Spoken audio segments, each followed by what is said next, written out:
It was supposed to be an ordinary weekend trip, nothing more than a break from the humdrum of life. A hike into the Appalachians, away from screens, stress, and the noise of the city.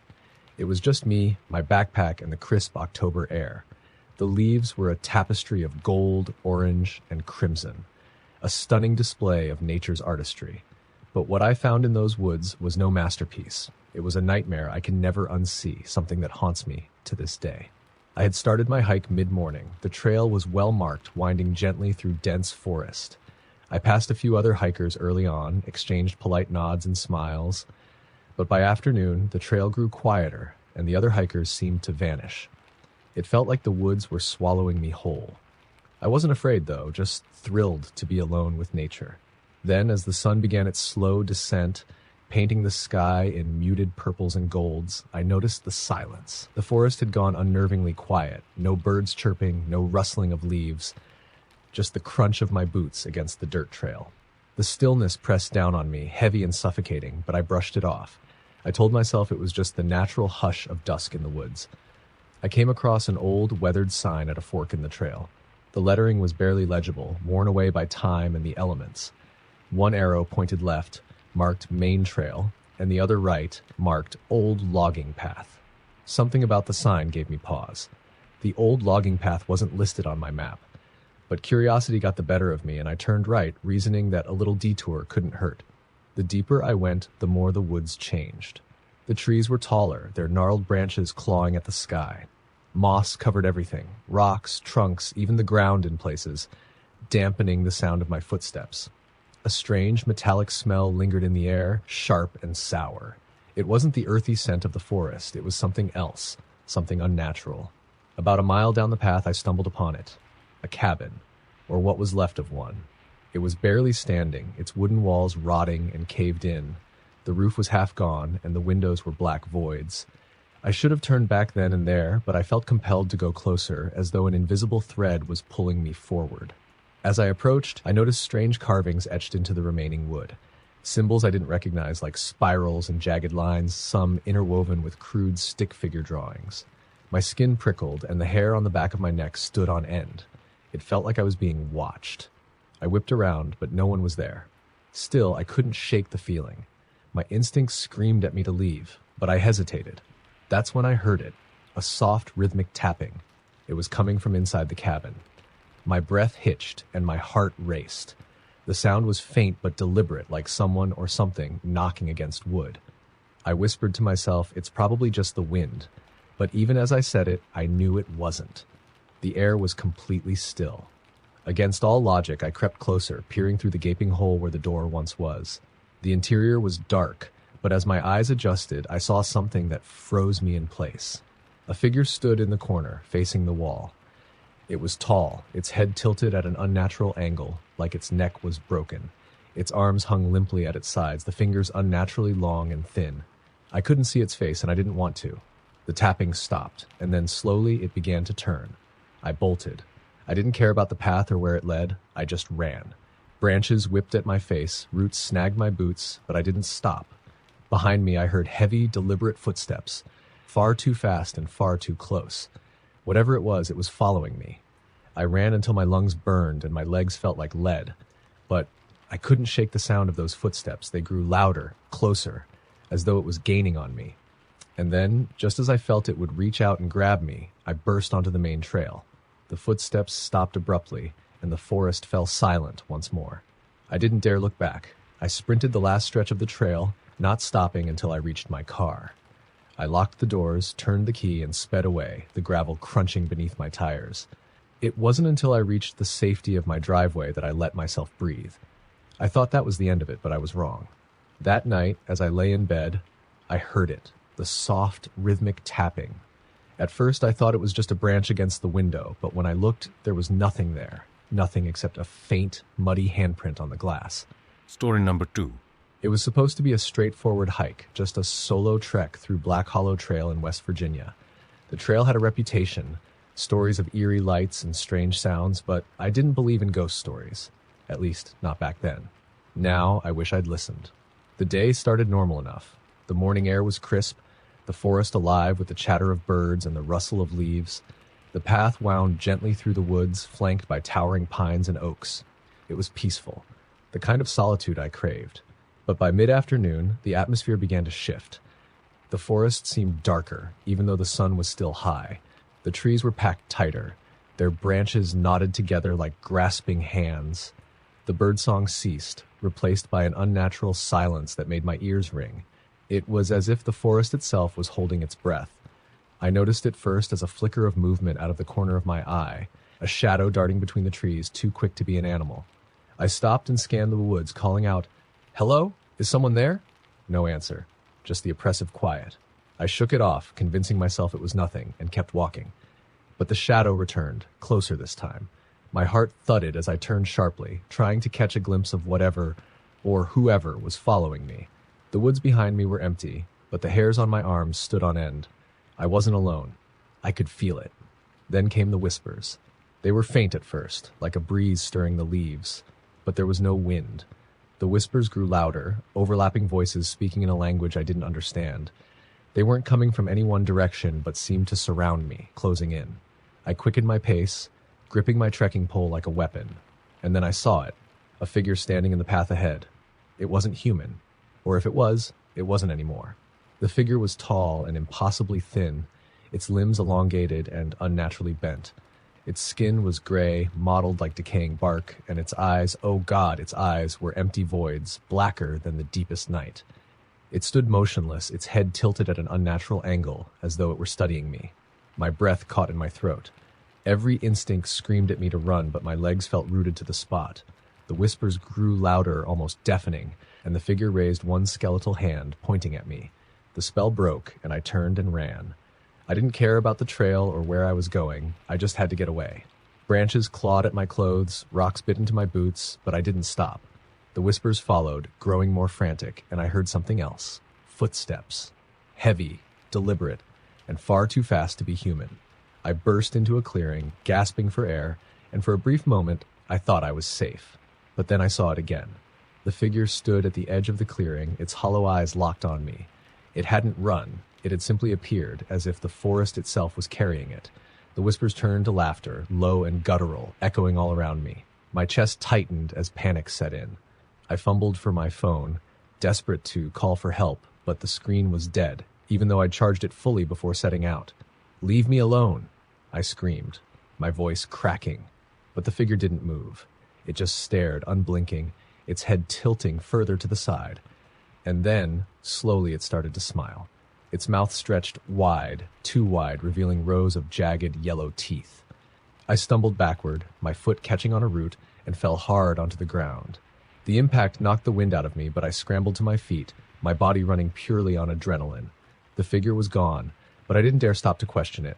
I ran until my lungs burned, until my legs felt like they would give out, until I finally saw the parking lot up ahead. I reached my car, flung the door open, and collapsed into the driver's seat. My hands shook as I fumbled with the keys, and when the engine roared to life, I peeled out of there, gravel spraying behind me. I didn't look back. I didn't want to know if it was still there. That night, as I lay in bed, I couldn't shake the feeling that I was being watched. The shadows in my room seemed darker, the corners deeper. I told myself it was just my imagination, the aftermath of a terrifying experience. But then, just as I was drifting off to sleep, I heard it. The whispers. They were faint at first, barely audible, but they grew louder, more insistent. My blood ran cold as I realized they were coming from inside my room. I turned on the light, my heart pounding, and froze. There, on the wall opposite my bed, was a single handprint. It was large and smeared with something dark and oily, and it hadn't been there before. My chest tightened as a wave of dread washed over me. I was too scared to move, too terrified to breathe, and then the laughter started again. Story number 3. It was late summer when my friends and I decided to hike the Devil's Ridge Trail in the Pacific Northwest. The name alone should have been a warning, but we were thrill seekers, the type who scoffed at local legends. Stories of people going missing or hearing unearthly screams in the woods were just tales to us, something locals used to scare tourists. We laughed them off. Now I wish I hadn't. The group consisted of me, Sarah, Marcus, and Ellie. We were experienced hikers, so a 2-day trek through the dense forest didn't faze us. We started mid-morning, the trail winding up steep inclines and through thick, towering evergreens. The sunlight barely pierced the canopy, casting the forest floor in a dim, greenish glow. It felt alive, as if the woods were breathing with us. The first day was uneventful, though the silence was unnerving. The usual sounds of the forest, birds chirping, insects buzzing, were absent. Ellie commented on it, saying it felt off, but Marcus laughed and said we were just too used to city noise. By the time we set up camp near a small clearing, the sun was setting. The sky turned a deep orange and the shadows stretched longer and darker. We built a fire, cooked dinner, and shared stories, our laughter echoing into the night. For a while, it felt normal, even comforting. But as the fire died down, the feeling of unease returned. It started with the sounds. At first, it was a faint rustling in the trees, so soft we thought it was just the wind. But then we heard it again, closer this time. It wasn't the random noise of an animal moving through the underbrush. It was deliberate, like footsteps. Heavy, slow, deliberate. Probably a deer, Marcus said, though his voice wavered. Or a bear, Ellie whispered, her eyes darting to the edge of the clearing. We grabbed our flashlights and scanned the darkness. The beams of light cut through the trees, but there was nothing there. No movement. No animals. Just the oppressive quiet of the forest. Let's just stay close to the fire, Sarah said, her voice trembling. Whatever it is, it won't come near the light. We huddled together, the flames flickering as the firewood burned low. None of us spoke, straining our ears for any sound. That's when we heard it. A laugh. Low, guttural, and unmistakably human. It came from the woods behind us, sending a chill down my spine. That's not funny, Ellie hissed, glaring at Marcus, but he looked just as terrified as the rest of us. It wasn't me, he whispered, his eyes wide. The laughter came again, louder this time, echoing around us. It wasn't a friendly laugh, it was cruel, mocking. And it wasn't alone. More voices joined in, overlapping in a cacophony of sinister giggles and whispers. Panic set in. We grabbed whatever we could, our knives, the fire poker, and stood back to back, scanning the darkness. The laughter stopped abruptly, replaced by silence, so complete it felt deafening. And then, in the faint light of the dying fire, we saw them. Figures. Dozens of them, just beyond the edge of the clearing. Their forms were shadowy, almost translucent, but their eyes glowed white, piercing through the dark. They stood motionless, watching us. My heart pounded so hard I thought it might burst. "Who's there?" Marcus shouted, his voice cracking. The figures didn't respond. They didn't move. They just stood there, their glowing eyes fixed on us. Then, as one, they raised their hands and pointed directly at us. "Run!" Sarah screamed. We didn't hesitate. Grabbing only what we could carry, we bolted down the trail, the shadows closing in behind us. The forest seemed alive, the trees bending and twisting, their branches clawing at us as we ran. The laughter returned, louder and more maniacal, chasing us through the darkness. I don't know how long we ran. It felt like hours, the adrenaline keeping us moving, even as our lungs burned and our legs threatened to give out. When we finally stopped, we were deep in the woods, far off the trail. The laughter had stopped, but the silence was worse. It was suffocating, pressing down on us like a weight. "We need to keep moving," Marcus said, his voice barely a whisper. But before we could, Ellie screamed. We spun around and saw her pointing to a tree. There, carved deep into the bark, was a symbol. It was a spiral surrounded by jagged lines, and it was fresh. The sap still oozed from the cuts. "What the hell is that?" Sarah asked, her voice trembling. "It wasn't here before," I said, my stomach nodding. "We didn't pass this tree." Ellie backed away, shaking her head. "This isn't right. We're going in circles." "No," Marcus said, trying to sound confident but failing. "We've just got to find the trail again. Let's keep moving." We pressed on, but the forest seemed endless. Every tree looked the same. Every direction felt wrong. The oppressive feeling of being watched never left us. Then, out of the corner of my eye, I saw movement. A figure darted between the trees, too fast to follow. Then another, and another. They were circling us, closing in. "We're not alone," Sarah whispered, her voice barely audible. The laughter started again, but this time it was right behind us. We turned as one, and there they were. Those shadowy figures, their glowing eyes locked on us. They didn't move, but the forest did. The trees seemed to shift and bend, their branches reaching out like skeletal hands, and then, just as suddenly as it began, everything stopped. The figures disappeared, the forest fell silent, and we were standing on the trail again. The sky was lighter, the first hints of dawn breaking through the trees. We didn't question it. We ran, not stopping until we reached the parking lot. The sun was fully up by the time we got to our car, and the forest looked normal, peaceful even. But none of us felt safe. We never spoke about what happened, not really.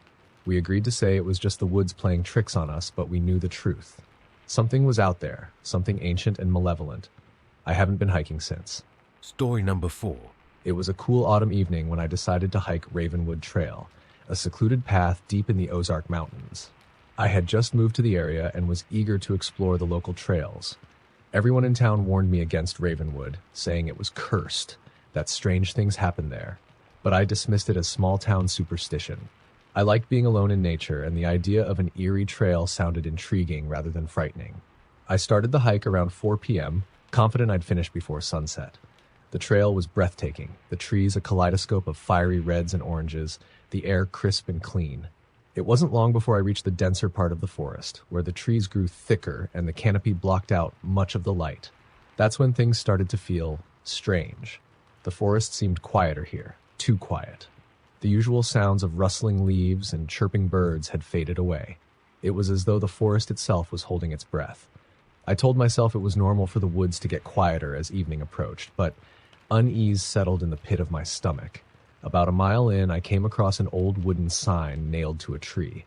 The letters were weathered and faded, but I could just make out the words, "Turn back now." I laughed nervously. Clearly, someone with a dark sense of humor had put it there. But the sign looked ancient, the wood rotting as if it had been there for decades. I pressed on. The trail became harder to follow, the dirt path blending into the forest floor. It felt like the woods were closing in around me, the trees leaning closer, their twisted branches reaching out. A faint fog began to creep in, clinging to the ground like a living thing. I shivered and pulled my jacket tighter, suddenly wishing I hadn't come alone. That's when I saw it. A figure standing in the distance, just off the trail. At first I thought it was another hiker, but something about the way they stood, completely motionless, their back to me, felt wrong. They were dressed in old-fashioned clothes, a long, tattered coat, and a wide-brimmed hat that obscured their face. "Hello?" I called out, my voice shaky. The figure didn't move, didn't turn. They just stood there, staring into the trees. My heart began to race.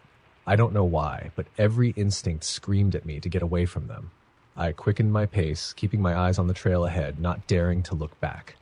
I walked for what felt like an eternity, the fog growing thicker, the trees denser. The trail was almost impossible to see now, but I was sure I'd be out of the woods soon. I told myself it was just my imagination playing tricks on me, that there was nothing to be afraid of. Then I saw the cabin. It sat in a small clearing, its wooden walls warped and blackened with age. The windows were shattered, the door slightly ajar. It didn't look like anyone had lived there in years, but smoke curled lazily from the chimney, a thin gray plume that disappeared into the canopy. Every rational part of me told me to turn around, to run back the way I'd come. But something about the cabin drew me in, a pull I couldn't resist. I stepped closer, my boots crunching on the frost-covered leaves. The air grew colder as I approached, my breath visible in the dim light. I reached the porch, the wood creaking under my weight. The door swung open with a low groan, revealing darkness inside. I hesitated, peering into the shadows. That's when I saw them. Eyes. Dozens of them, glowing faintly in the dark. They blinked in unison, staring at me. My blood turned to ice as a voice, low and guttural, echoed from the cabin. "You shouldn't have come." I stumbled back, tripping over the edge of the porch and falling hard onto the ground. The door slammed shut with a deafening bang, and the cabin began to shake violently. The windows shattered, and a deep, unearthly howl erupted from within. I scrambled to my feet and ran.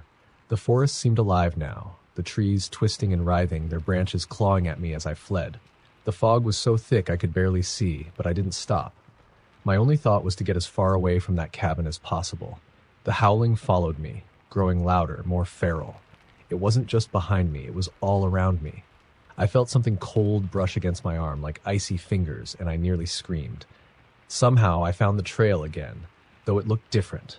The trees were gnarled and blackened, their bark cracked and oozing a dark, sap-like substance. The ground was wet and muddy, and my boots sank with every step. I could hear whispers now, faint and indistinct, like 1,000 voices speaking all at once. When I finally saw the trailhead, relief washed over me. I sprinted the last stretch, not daring to look back until I was safely in my car. My hands shook as I fumbled with the keys, and when the engine roared to life, I sped away, the tires skidding on the gravel. I didn't stop until I was home. slamming the door behind me and locking it. I tried to convince myself it was all in my head, that I'd let the eerie atmosphere and the town's stories get to me. But when I pulled off my jacket, my blood ran cold. There, on the sleeve, were 4 long, deep scratches. They weren't there when I started the hike. I haven't gone hiking since. I can't even step into the woods without feeling that same suffocating dread. Sometimes at night I hear whispers outside my window, faint but unmistakable, and every now and then I dream of the cabin. It's always the same. The door creaks open, the eyes blink in the darkness, and the voice whispers, "You shouldn't have come." Story number 5. It was supposed to be a simple overnight camping trip. My boyfriend Ethan and I had planned it for weeks. A hike to Old Pine Hollow, a remote trail nestled in the Smoky Mountains. Ethan loved adventure, and I loved the idea of being away from the world for a bit. But what started as a peaceful retreat turned into a nightmare I'll never forget. We set out early in the morning, the sun just beginning to rise over the horizon. The trail was steep, but beautiful, lined with moss-covered rocks and towering pines that whispered in the wind. The air was crisp, and for most of the day, everything seemed perfect. Around midday, we reached the hollow, a small clearing surrounded by a dense wall of trees. There was a creek nearby and enough space to pitch our tent. It felt secluded and peaceful, like our own little haven. As we set up camp, I noticed an old stone marker near the edge of the clearing. It was worn and weathered, so the engravings almost illegible, but I could make out one word: beware. I showed it to Ethan, expecting him to laugh it off. Instead, he frowned. "That's weird," he said. "Maybe it's an old grave marker or something?" "Probably," I replied, brushing off the unease creeping up my spine. The sun dipped low as we built a fire and cooked dinner. We sat close, talking and laughing as the flames crackled. But as night fell, the forest seemed to change. The air grew colder, and the shadows stretched long and dark. The wind picked up, carrying with it a sound that made me shiver. A low, mournful wail that seemed to echo through the trees. "Did you hear that?" I asked, my voice barely above a whisper. Ethan nodded, his face serious. "It's probably just the wind." But it didn't sound like the wind. It sounded human. We decided to call it a night, retreating into the tent. Ethan fell asleep quickly, but I couldn't shake the feeling that something was wrong. The wailing continued, faint but constant, like a distant cry for help. I told myself it was just the forest playing tricks on me, that I was being paranoid. And then I heard the footsteps. They were slow and deliberate, crunching the leaves just outside the tent. My heart stopped. I shook Ethan awake, pressing a finger to my lips to signal him to be quiet. His eyes widened as he heard it too. Someone, or something, was circling our tent. "Stay here," he whispered, grabbing the flashlight. "Are you crazy?" I hissed. "Don't go out there." But Ethan was stubborn. He unzipped the tent and stepped outside, shining the light into the darkness. I stayed frozen, my breath caught in my throat, listening intently. For a moment there was silence. Then I heard Ethan's voice, sharp and alarmed. "Who's there?" No response. Just the rustling of leaves. "Ethan?" I called out, my voice trembling. He didn't answer. Panic set in. I grabbed my phone, but there was no signal. My hands shook as I clutched the small camping knife we'd brought, my mind racing with every horror story I'd ever heard. Minutes passed like hours. Then, finally, I heard footsteps approaching the tent. "Ethan?" I called again. The zipper moved slowly, and Ethan crawled back in, his face pale. "There's no one out there," he said, his voice unsteady. "But there's something weird. Footprints." "What kind of footprints?" He hesitated. "Bare feet. But they're huge, and there's only one set. They just stop, like whoever it was vanished into thin air." We didn't sleep that night. The wailing continued, along with faint whispers we couldn't quite make out. Every so often we'd hear the crunch of leaves, but whenever we shone the flashlight, there was nothing there. The forest felt alive, watching us, waiting. At first light, we packed up in a frenzy, eager to leave the hollow behind. As we hurried down the trail, I couldn't shake the feeling that we were being followed. Ethan felt it too, glancing over his shoulder every few steps. About halfway back, we came across something that stopped us cold. It was the same stone marker we'd seen in the clearing, the one that said, "Beware," but we hadn't doubled back. We were certain of that. It shouldn't have been there. Worse, there was something new etched into the stone. A single word: "Stay." Ethan grabbed my hand. "Let's go." We picked up the pace, practically running down the trail. But no matter how far we went, it felt like we weren't making any progress. The trees seemed to stretch endlessly, the path winding in ways it hadn't before. And then we heard it again. The footsteps. Only this time, they weren't behind us. They were ahead. We skidded to a stop, and there it was. A figure standing in the middle of the trail. It was tall, impossibly tall, with limbs that seemed to stretch unnaturally long. Its head was cocked to the side, and its face... I'll never forget its face. It was pale, featureless, except for its eyes, two empty voids that seemed to swallow the light. The whispers grew louder, surrounding us, a chaotic chorus of voices speaking in a language I couldn't understand. The figure raised one long, skeletal arm and pointed directly at us. "Run!" Ethan shouted. We bolted into the woods, veering off the trail in our panic. Branches tore at our clothes and skin, the ground uneven beneath our feet. The whispers followed, growing louder and louder until they were deafening. I tripped and fell, scraping my hands on the rocky ground. Ethan pulled me up, and we kept running until we burst into a clearing. It was the hollow. The stone marker stood at the center, its message now clear. You can't leave. We were trapped. No matter where we ran, we ended up back there. Exhausted and terrified, we huddled together as night fell again. The whispers never stopped, and neither did the footsteps. We stayed awake, clutching each other, until the first rays of dawn broke through the trees. This time, the forest felt different. The oppressive weight was gone, and the trail was clear. We didn't question it. We ran. When we finally reached the car, we didn't look back. The drive home was silent, both of us too shaken to speak. We never reported what happened. Who would believe us? Sometimes at night, I still hear the whispers, and every now and then, when I'm out in the woods, I catch a glimpse of something out of the corner of my eye. Something tall and pale with empty eyes that watch and wait. Story number 6. The Appalachian Trail is a place of beauty, wonder, and peace for most hikers. But for me, it's a place I'll never go back to. Not after what happened last fall. I decided to take a solo trip, just a weekend hike to clear my head. The crisp autumn air and fiery orange leaves promised serenity. I chose a less traveled section of the trail, one that locals referred to as the Vale. They said it was named for the constant fog that lingered in the area, but others whispered about strange disappearances and unsettling encounters. I thought it was just campfire talk. I started early, my backpack loaded with essentials. The first few miles were stunning, the trail winding through dense woods alive with the rustling of leaves and the occasional bird call. But as I ascended further, the atmosphere changed. The air grew colder, and a thick mist crept in, swallowing the sunlight and muffling every sound.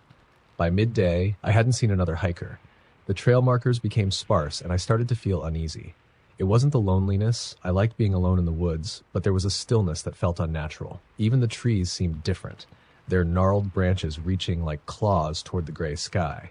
Around 3 p.m., I stumbled across something odd, an old, weathered sign nailed to a tree. The paint was faded, but I could still read the words, "Do not enter after dark." Below it, someone had scratched a single word into the wood. Lost. I laughed nervously, brushing it off as some hiker's twisted sense of humor. Still, I couldn't shake the feeling of being watched. My instinct was to turn back, but pride got the better of me. I wasn't about to let a creepy sign ruin my trip. By the time the sun began to set, the mist was so thick I could barely see 10 feet ahead. I decided to set up camp near a small clearing. The silence was deafening. No birds, no insects, just the sound of my own breathing. I built a small fire, hoping its warmth would ease my nerves. It didn't. As I ate my dinner, I noticed something strange. The mist seemed to pulse, like it was alive, creeping closer to the firelight before retreating. I told myself it was just the wind, even though the air was still. Then I heard it. A faint whisper carried on the fog. At first, I thought it was the wind brushing through the trees, but the sound grew louder, more distinct. It wasn't a single voice. It was many, overlapping and indecipherable. "Hello?" I called out, my voice trembling. The whispers stopped. The silence returned, heavier than before. My heart pounded as I scanned the darkness, my flashlight beam cutting through the fog. There was nothing there. And then I saw them.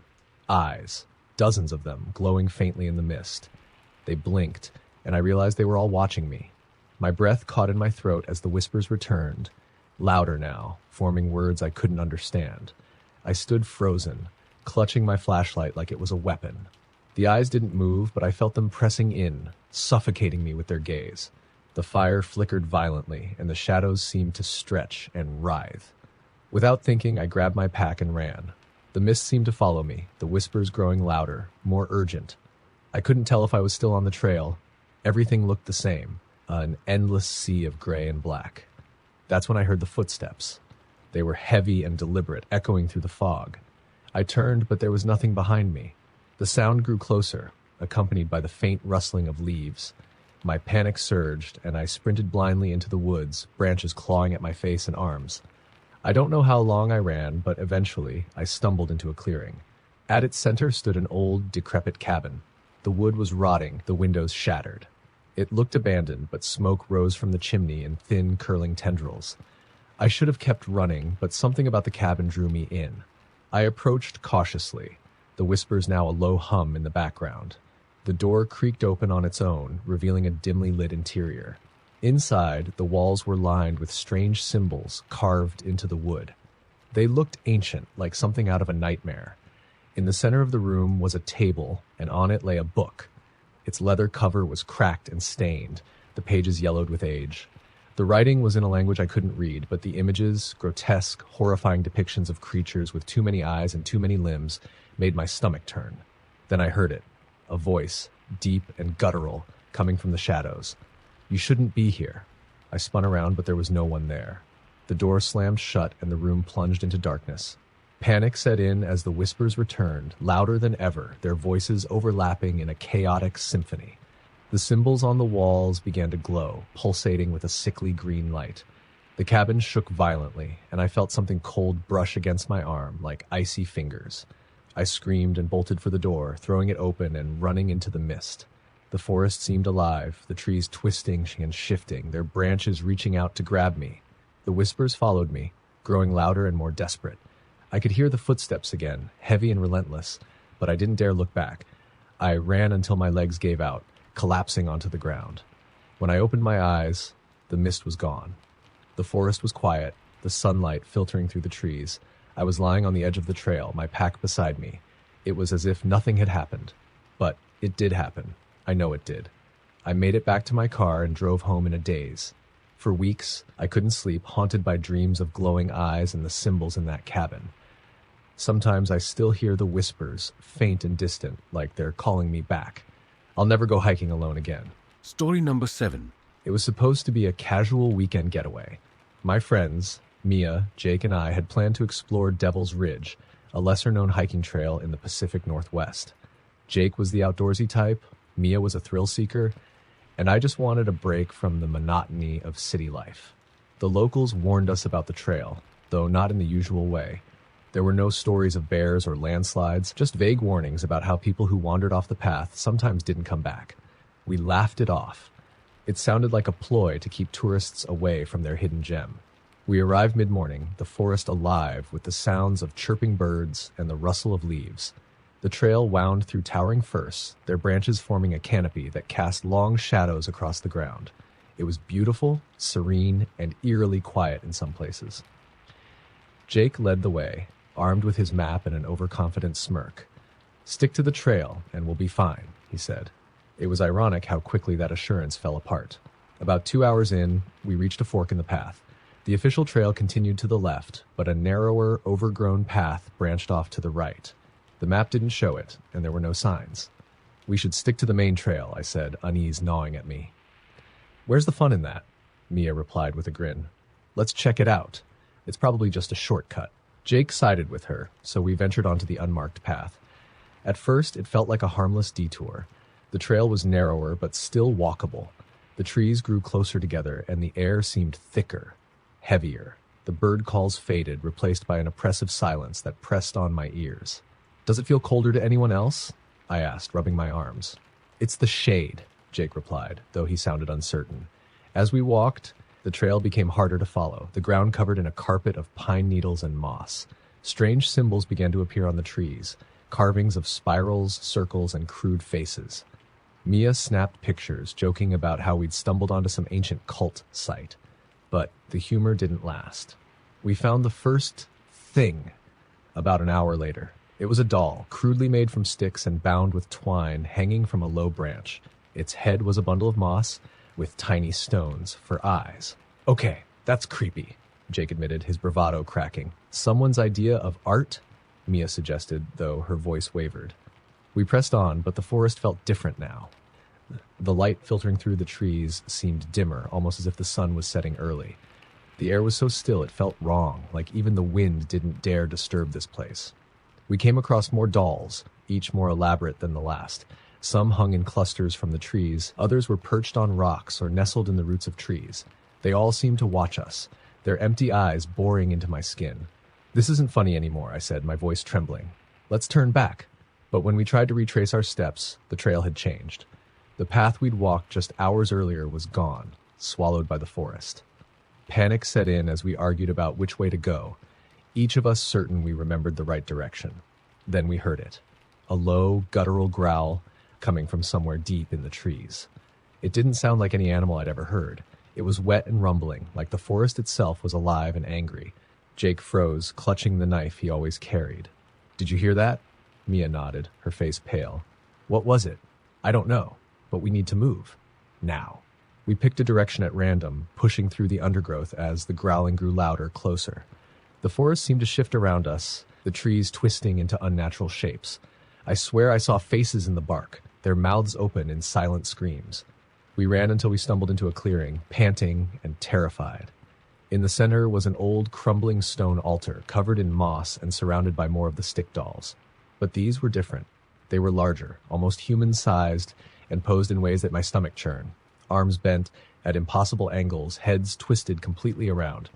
Jake approached the altar, his flashlight beam trembling. "What the hell is this?" "Don't touch anything," I begged, every fiber of my being screaming to get away from that place. But before we could leave, the growling returned, louder than ever. The shadows around the clearing began to move, shifting and writhing like living things. Then we saw them.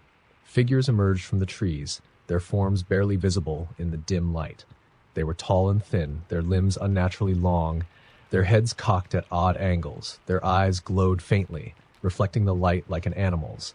But these weren't animals. They weren't human either. The figures didn't walk. They glided, their movements unnervingly smooth. They surrounded the clearing, blocking every path. The growling turned into a chorus of whispers, low and guttural, speaking in a language I couldn't understand. "What do we do?" Mia whispered, clutching my arm. "I don't know," Jake replied, his voice shaking. "Just don't run." But then one of the figures stepped closer, its face, if you could call it that, tilting as if studying us. Its mouth opened wide, impossibly wide, and let out a deafening screech. That was all it took. We ran. We tore through the forest, the whispers and screeches following us.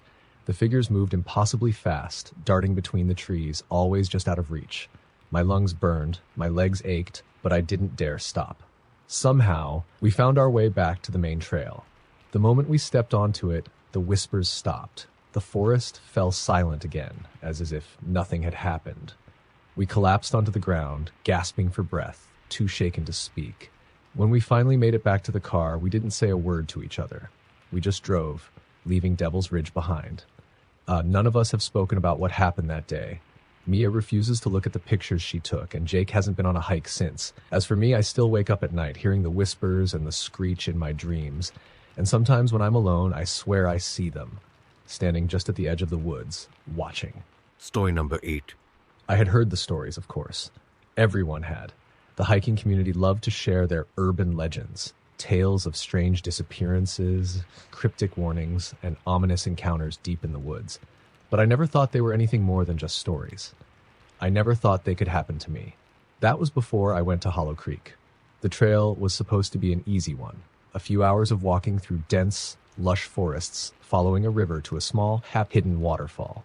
I'd wanted something peaceful, something quiet to get away from the noise of everyday life. I didn't realize when I set out that morning that I was walking straight into something much darker than I could have imagined. The first sign something was wrong came when I arrived at the trailhead. The parking lot was empty, strangely so, for a popular hiking spot. I had expected it to be a bit more crowded on a Saturday morning, especially since it was the start of fall and the foliage was starting to turn. But there was only one car, a rusted-out sedan with a cracked windshield. It looked out of place, as though it had been sitting there for years. I shrugged it off. I wasn't the type to let minor oddities ruin a trip, and it was none of my business anyway. I grabbed my backpack and headed down the trail, the soft crunch of dry leaves underfoot, the only sound as I walked deeper into the woods. The first mile was peaceful, just the sounds of birds and the occasional rustling of an animal in the underbrush. But as I pushed further into the trees, the air grew unnervingly quiet. It wasn't just the absence of sound. It was as though the forest had gone still, holding its breath. The leaves were brittle underfoot, but not a single bird chirped, not a squirrel scurried across the path. There was only the occasional distant splash of water from the creek. I started to feel uneasy, but I told myself it was just my imagination. About 2 miles in, I came across something that stopped me cold. It was a small, dilapidated cabin. The wood was blackened and weather-beaten, and the roof sagged as though it hadn't seen care in decades. What struck me most were the windows. The shutters hung at odd angles, and the glass was broken, except for one window which was covered in what looked like dried blood. I took a step back, my heart hammering in my chest. A part of me wanted to turn around, to forget the hike altogether, but I was so close to the waterfall. I couldn't turn back now. I told myself it was just an old hunting cabin, probably abandoned. I had read that a few hunters still came through the area from time to time, but still, something didn't sit right. I kept walking, my steps quickening. The deeper I went, the more unnerving the forest became. The trees grew thicker, sat their twisted branches seeming to reach for me, and the ground became marshy and uneven. I found myself in an area where the creek widened, creating a small, swampy patch between the trees. That's when I noticed the marks. At first, they seemed random, scratches in the bark of trees, not unlike those left by an animal. But then I saw the pattern. They were in groups of 4, etched deep into the trunks, like claw marks. The hairs on the back of my neck stood up as I realized these marks weren't from a bear or any animal I'd seen before. They were too deliberate, too clean. Suddenly, the air felt heavier. The once soothing sounds of the forest were gone entirely, replaced by an oppressive silence. I paused, taking a deep breath and glancing around, trying to calm myself. But there was something wrong. Something was watching me. I shook my head, trying to push the thought away, and continued walking. After another mile or so, the forest began to thin out. The trees became more spaced apart, and the sound of rushing water grew louder. Finally, I reached it, the waterfall. It was smaller than I had imagined, but it was still beautiful, cascading down into a clear pool below. I stood there for a few minutes, taking in the peaceful sight, trying to convince myself that the weird feeling in my stomach was nothing more than nerves. But as I turned to leave, I saw something in the corner of my eye. A figure. It was standing in the trees at the edge of the clearing, just beyond the reach of the waterfall's mist. At first, I thought it was another hiker. But as I squinted, I realized the figure was too still.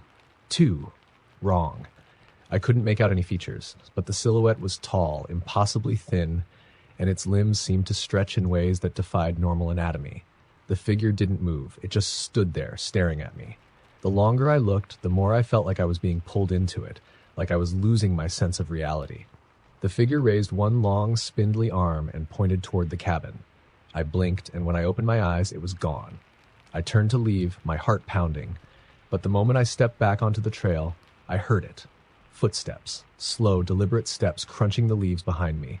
I spun around, expecting to see a fellow hiker, but the clearing was empty. I started walking faster, trying to shake the feeling of being hunted. The sound of footsteps followed me, but whenever I looked over my shoulder, there was nothing, no one. I kept walking, my breath coming faster, my footsteps louder in my ears. I had to get out of there. But the deeper I went into the forest, the more lost I became. The trail was gone. The familiar landmarks I'd passed earlier were nowhere to be found. Panic set in. I tried to retrace my steps, but the woods had changed. The trees seemed closer now, and the sky above had darkened, though it couldn't have been more than an hour since I'd seen the waterfall. I stumbled through the underbrush, calling out for help, but my voice sounded muffled, swallowed by the silence of the forest. The sound of footsteps still followed me, closer now. I broke into a run, not caring about the thorny undergrowth that tore at my skin. And then I saw it, the cabin. But this time, it wasn't abandoned. The door was open, and inside I saw movement. I froze. A woman. She stood in the doorway, staring at me with wide, empty eyes. Her face was gaunt, her skin pale and sickly. Her mouth moved, but no sound came out. Then she lifted her hand and pointed at me. That was all it took. I didn't wait to see more. I turned and ran, heart hammering in my chest, eyes blurred with tears. The forest was alive now. Alive with whispers, with footsteps, with something that wanted me. When I reached the parking lot, I didn't even stop to catch my breath. I threw my backpack in the car, started the engine, and drove away. I didn't look back. I've never returned to Hollow Creek. I don't know what I saw that day, but I know one thing for sure. There's something in those woods. Something that doesn't want anyone to leave. Story number 9. It was supposed to be a simple weekend getaway, a chance for me to unwind. I had been working nonstop for months, and the constant stress had been wearing me thin. A solo hiking trip through the woods seemed like the perfect way to clear my head, and after hearing about Lake Ashford from a fellow traveler, I was eager to explore the trail surrounding it. Nestled deep in the Pacific Northwest, the lake was known for its beauty and isolation. It was a hiker's dream, untouched, unspoiled, and just far enough away from civilization. I left early on a Friday morning, eager to escape the noise of the city. The drive was peaceful, winding through miles of dense forest and empty roads. As I pulled into the parking area near the trailhead, I was surprised to find it completely empty. There wasn't a single car in sight. Most people I knew would have considered that strange, but I liked the idea of solitude. The fewer people around, the more time I would have to enjoy the peace of the woods. The first few miles were beautiful. Lush green trees lining the path, the scent of pine filling the air, and the occasional bird call overhead. The trail was well marked and easy to follow, though it gradually became more overgrown the further I went. Still, it wasn't anything I couldn't handle. But as the sun began to dip lower in the sky, a thick fog started to settle in, making the trail less distinct. That's when I first felt it, something watching me. It was subtle at first. A rustle in the trees, a shadow darting just out of the corner of my eye. I chalked it up to the forest's natural noises, but the feeling kept lingering, a persistent sensation that something or someone was just behind me. I kept walking, trying to ignore the unease building in my chest. After a while, I came to a fork in the path. The sign was faded and barely legible, but I could make out Lake Ashford pointing to the left, and another trail heading into the deeper woods to the right. I considered both options. Lake Ashford was just a short distance away, but something about the path to the right intrigued me. Maybe it was the curiosity I had about what lay beyond the lake, or perhaps the need for adventure. I decided to go off the beaten path and explore. The trail quickly grew less defined, the trees around me pressing in closer as the fog thickened. The further I went, the more the woods began to feel oppressive. The air grew damp, colder, and the soft rustle of leaves became muffled, as though they were being absorbed by the fog itself. Still, I pressed on. Then I saw it. A small, decrepit cabin. It stood in the middle of a small clearing, almost completely hidden by the overgrown trees around it. The wooden walls were rotting, the roof sagging, and the windows were shattered.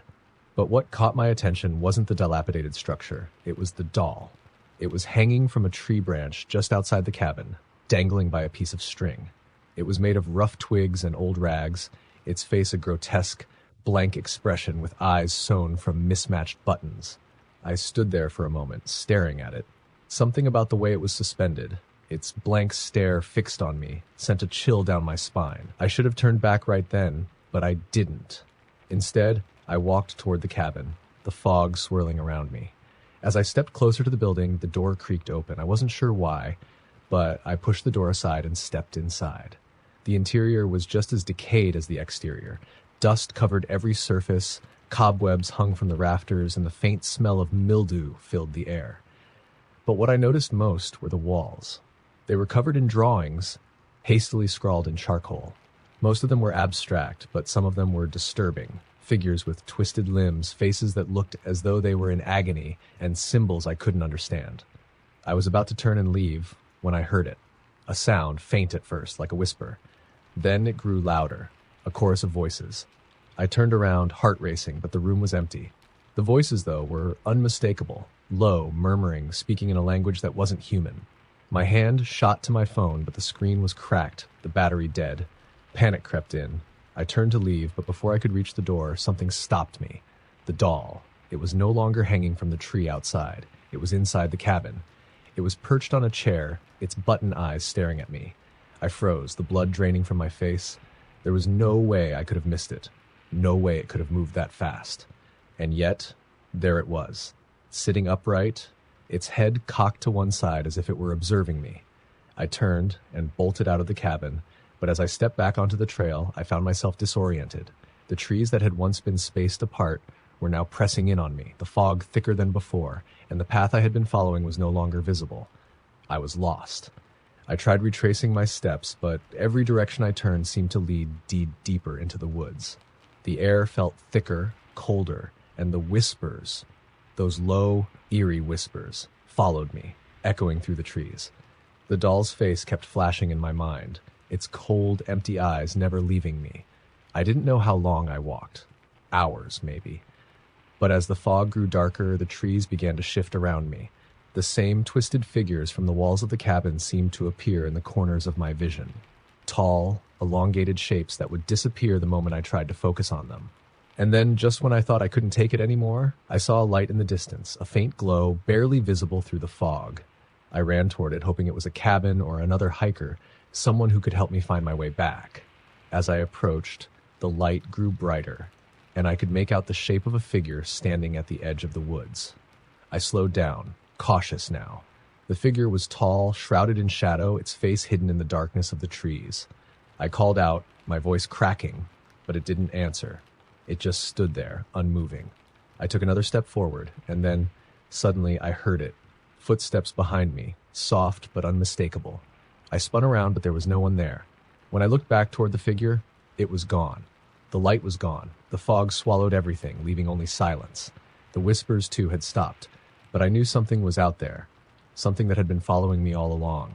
I didn't know if it was the forest itself or something far worse. I don't remember much after that, only that I stumbled blindly through the woods, finally finding the main trail again as the first light of dawn began to creep through the trees. When I reached the parking lot, the rusty sedan was still the only car there, but I never went back. Some places are better left undisturbed. Story number 10. It had been one of those weeks. The kind where everything seems to go wrong. Late nights at the office, fights with friends, and that ever-present feeling of exhaustion that makes even simple tasks feel insurmountable. So when I heard about the secluded hiking trail that ran through Cedar Grove, I saw it as the perfect opportunity to disconnect from everything. A solo trek through the woods. No phones, no distractions, just me and nature. I had heard the rumors, of course. Everyone who had hiked the trail talked about it in hushed tones. Some swore that the trees were different there, thicker, older, almost sentient. Others spoke of strange sightings, figures moving through the mist, shadows darting at the edge of your vision, the unsettling feeling of being watched. But I wasn't one for superstition. I chalked it up to overactive imaginations.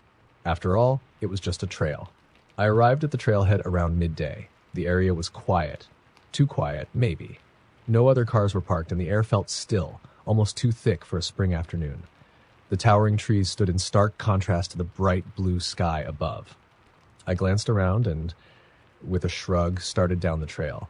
At first, it was everything I had imagined. The forest was peaceful, the sound of my boots crunching against the dirt, the only noise. Birds flitted through the trees, and the air was crisp. The trail was well maintained, though there were moments when the path would narrow, forcing me to duck beneath branches or navigate around large rocks. It felt wild, untamed in a way that made me feel alive.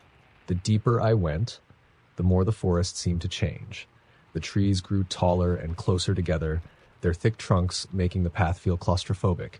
The sunlight struggled to penetrate the canopy above, casting long shadows that seemed to stretch toward me. But I shrugged it off, telling myself that it was just the natural progression of the hike. As I walked, I started noticing odd things. Small, barely noticeable marks on the trunks of the trees. Scratches, gouges in the bark that looked like they had been made by something large. I didn't think much of it at first, but the marks became more frequent the further I went. They were arranged in strange patterns, almost like symbols. Some were vertical, some horizontal, and some were more like scratches, but all seemed intentional. I kept moving, trying to dismiss the unease building in my gut. It was just a forest, right? Just an old trail. But the further I went, the more things seemed off. The temperature had dropped significantly, and the air had become thick with humidity. The silence was profound, almost suffocating, broken only by the occasional rustle of leaves or the distant call of an animal. And then I heard it. A whisper. At first I thought it was the wind, but the sound was too distinct, too clear. It was a voice, soft and unintelligible. My heart rate spiked. I looked around, but there was no one in sight. No other hikers. Nothing but trees and shadows. I chalked it up to nerves. Maybe I was just overtired. But still, the feeling of being watched lingered. I pressed on, determined to reach the end of the trail. The whispering grew louder, more distinct. I couldn't make out the words, but the tone, low, guttural, almost mocking, sent a chill down my spine. The path ahead twisted and turned, the trees growing thicker, their branches like skeletal fingers reaching toward the sky. The forest seemed to close in on me, and then I saw it. At first, it looked like a trick of the light, a shadow, a fleeting movement in the corner of my vision. But when I stopped and turned, I saw it clearly. A figure, standing just beyond the reach of the trees. It was tall, unnaturally so, its limbs elongated and thin. Its head was tilted at an odd angle, and its face was obscured by the shadow of the forest. I couldn't make out its features, but I could feel its gaze, sharp and unblinking. My heart pounded in my chest, and I took a step back. The figure didn't move, just stood there watching. I was paralyzed, unable to look away. My mind screamed at me to run, to leave, but my body refused to obey. And then, just as quickly as it had appeared, the figure was gone, vanished into the mist, swallowed by the trees. I stumbled back down the path, my breath coming in ragged gasps. My legs felt weak, my mind racing. The whispers intensified, now surrounding me, coming from all directions. They weren't words anymore, just a chorus of sounds, hissing, clicking, like insects crawling under my skin. I couldn't tell if they were real or if my mind was playing tricks on me. The trail seemed endless. No matter how far I walked, it felt like I wasn't getting anywhere. The trees loomed taller, their branches twisting into grotesque shapes. The fog thickened, wrapping itself around me, suffocating me. I couldn't see the path anymore. Everything had become a blur of gray and black. And then I heard it again. Footsteps. Not my own. Someone or something was following me. Slow, deliberate steps like a predator stalking its prey. I couldn't tell where they were coming from, but the sound was unmistakable. My pulse quickened as I broke into a sprint, my feet stumbling over the uneven ground. The fog was closing in around me, the trees bending and shifting in the haze. I couldn't see, couldn't breathe. The whispers grew louder, a cacophony of voices, their tone pleading, desperate. The footsteps grew louder, closer. I turned a corner, and there in front of me was a clearing. But it wasn't a normal clearing. It was more like an opening in the forest, a place where the trees had been deliberately cleared away. In the center stood an old stone circle, the stones ancient and worn, covered in moss and lichen. But the most terrifying thing was what lay in the center of the circle. A pile of bones. Human bones. I froze, my mind racing. There was no mistaking it. The bones were old, decayed, but there were no doubts about what they were. Someone or something had left them there in the center of the circle. And as I stared, I realized with horror that the bones weren't scattered randomly. They were arranged in a pattern, a symbol. The footsteps were right behind me now. I turned and ran, my legs burning, my chest tight with fear. I didn't know how long I ran, but eventually the fog began to thin, the trees opening up to reveal the trailhead. I didn't stop to look back. I just ran, faster and faster, until I finally reached the parking lot. The car was still there, waiting for me. I jumped in, slammed the door, and sped off without a second thought. I don't know what I encountered in Cedar Grove that day, but I never went back. I don't even think I ever told anyone about it. They would think I was crazy.